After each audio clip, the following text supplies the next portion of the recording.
Bismillahirrahmanirrahim. Assalamualaikum warahmatullahi wabarakatuh. Rekan-rekan sekalian, kita masuk dalam bab kelima, penafsiran dalam hukum pidana.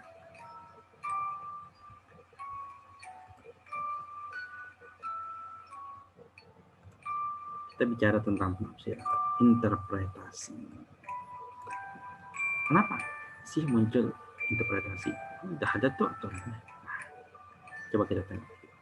Hukum tertulis, ya, sifatnya itu statis, tidak dapat dengan segera, tidak dapat segera mengikuti arus perkembangan masyarakat. Masyarakat itu kan dinamis sekali.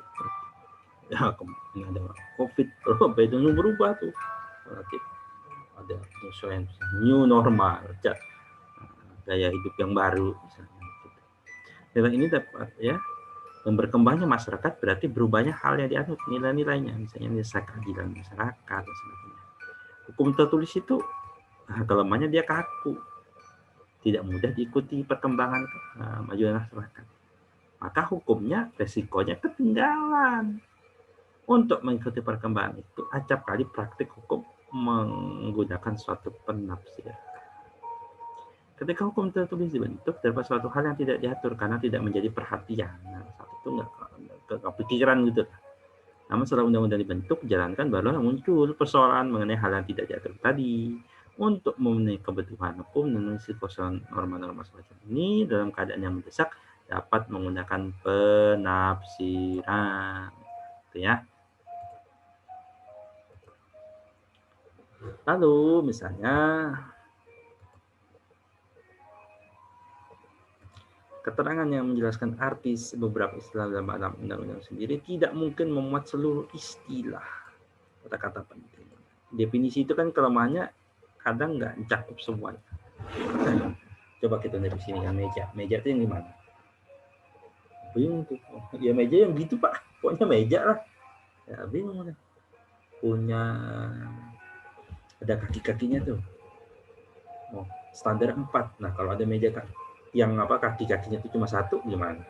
Kalau kakinya 3 atau dia bikin 6 atau dia bikin 8, bingung. Ada kaki aja lah Pak. Nah, memang semua yang ada kaki-kakinya itu meja. Oh, pokoknya ada tempat datar atasnya. Apakah semua yang di atas datarnya? Bingung tuh kita definisikan meja.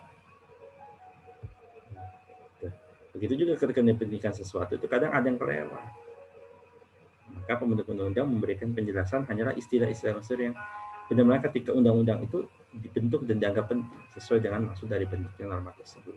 Dalam banyak hal, pembentuk undang-undang menyerahkan pada perkembangan praktik melalui penafsiran. Siapa yang menafsirkan? Tentu yang terutama adalah hakim. Kenapa? Hakim itu dianggap tahu hukum. Salah satu yang dilakukan hukum dengan hakim itu ada penafsiran.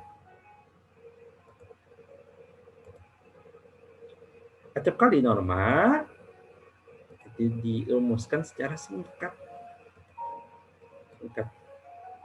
sangat umum sehingga kurang jelas. Karena itu penafsiran itu juga mencoba menjelaskan, mencoba memberi definisi yang lebih gitu penafsiran. Contohnya, aturan yang paling menguntungkan terdakwa. Kejelasan arti dari makna aturan yang menguntungkan itu tersebut menimbulkan bermacam-macam pendapat di kalangan ahli. Ini kenapa muncul? Karena ada penafsiran. Metodenya gimana? Metode yang pertama penafsiran otentik. Misalnya ada bicara tentang undang-undang tentang tindak pidana korupsi. Tindak pidana korupsi itu apa? Lihat lagi undang-undang itu ada nggak penjelasannya? Kalau ada, nah itulah penafsirannya. Cari di undang-undang. Di pasalnya nggak ada, di penjelasannya ada nggak? Berkaitan dengan penjelasan undang-undang. Undang-undang ini bisa dilihat juga di memori fantelting, apa namanya ini? Riwayatnya itu, naskah akademiknya, lalu ketika itu dibahas kan ada notulensinya. Pembahasan itu maksudnya para pembuat undang-undang itu bahasnya gimana sih? Arahnya seperti apa?